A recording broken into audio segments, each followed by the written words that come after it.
Bonjour chasseur, te voilà dans l'aile droite de la bibliothèque de Babel, endroit où est entreposé toutes les classifications et descriptions des créatures provenant des différents univers de l'homme, mais aussi de son imaginaire.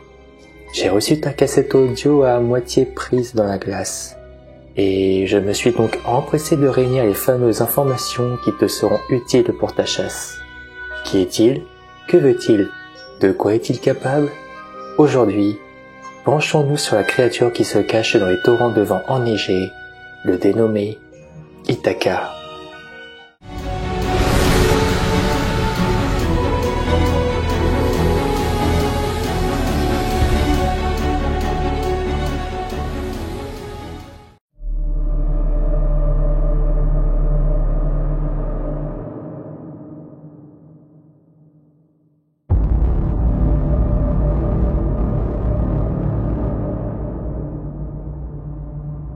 Surnommé le marcheur dans le vent ou le Wendigo, il est un énorme humanoïde aux pieds palmés et aux yeux rouges brillants. Être terrifiant qui était l'un des grands anciens et antagonistes du genre des mythes de Cthulhu, du célèbre auteur Howard Philip Lovecraft.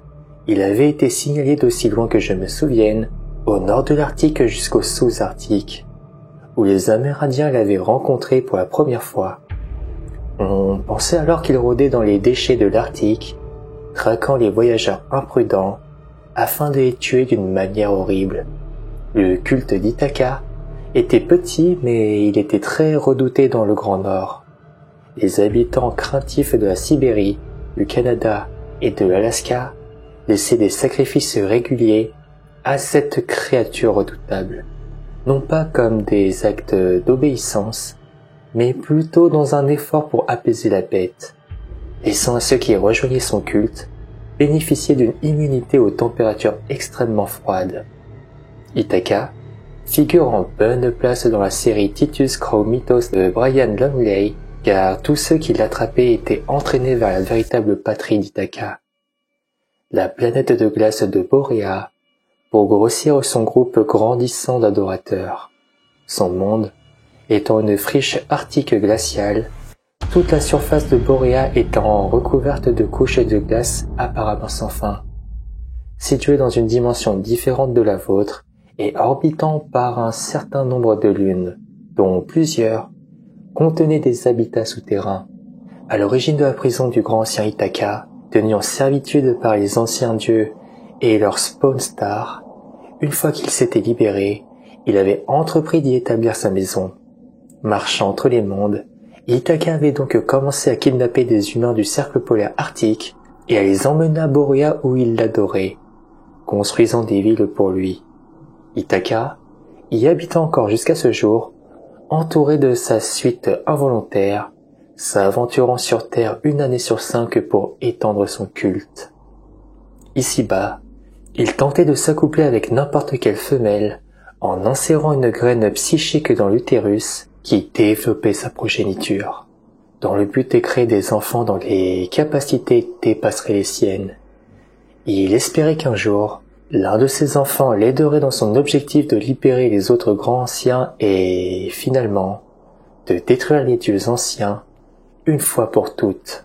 Cependant, au cours de toutes les nombreuses années de son existence, aucun de ses enfants n'avait jamais été à la hauteur de ses rêves, et chacun s'était retourné contre leur père.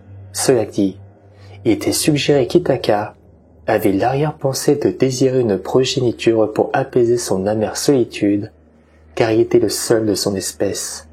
En plus de son culte sur Boréa, Ithaka utilisait les Shantak, une race d'aviaires surdimensionnés, qui résidait dans les Dreamlands, et il était connu pour avoir un certain nombre de puissants élémentaires de l'air à sa disposition. Il était également vénéré par la race des cannibales sous-humains connus sous le nom de Knofé, avant leur disparition au cours d'une période glaciaire provoquée par Ithaka et Afumza, responsable à lui seul de la destruction de toute une armée suédoise en 1718, lors de l'incident connu sous le nom de Marche de la mort caroléenne. Ithaka avait également tenté d'assassiner l'ennemi de longue date des grands anciens Titus Crow au moins 2 fois. La première fois, il avait envoyé certains de ses élémentaires les plus puissants pour le détruire dans sa propre maison, mais Crow et son ami avaient réussi à s'échapper dans la machine à voyager dans le temps, connue sous le nom de Mariny Clock. À la deuxième occasion, il était venu chercher Crow lui-même alors qu'il traversait le cosmos dans l'horloge. Mais Crow avait pu utiliser les systèmes d'armes intégrés de la machine pour repousser le monstre. De ce que nous savons, il serait la progéniture d'Astur et de Shad-Niggurath ou moins sûr de Cthulhu, ayant comme seule fille reconnue Armandra. Il n'est pas un monstre de Lovecraft mais celui d'Auguste Derleth, qui s'était inspiré du récit Le Wendigo d'Algernon Blackwood pour rédiger sa nouvelle The Thing That Walked on the Wild, publiée dans le pulp Strange Tales en janvier 1933, où il fut décrit globalement.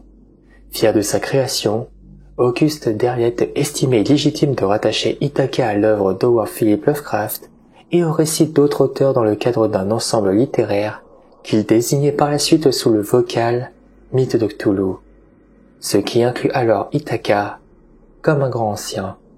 Dans le cycle littéraire de Titus Crow, l'écrivain anglais Brian Lumley rédigea alors la créature de Derleth, qui inclut son règne sur le monde gelé de Boréa.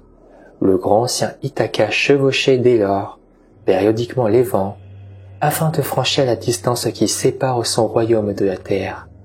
Et ça sera Andorfager qui inclura par la suite depuis la nouvelle le vœu de l'homme brisé, évoquant les croyances sèmes relatives au blizzard déchaîné par Ithaca dans la Scandinavie du XVIIIe siècle, notamment durant la marche de la mort des Caroléens, un épisode de la Grande Guerre du Nord en 1718.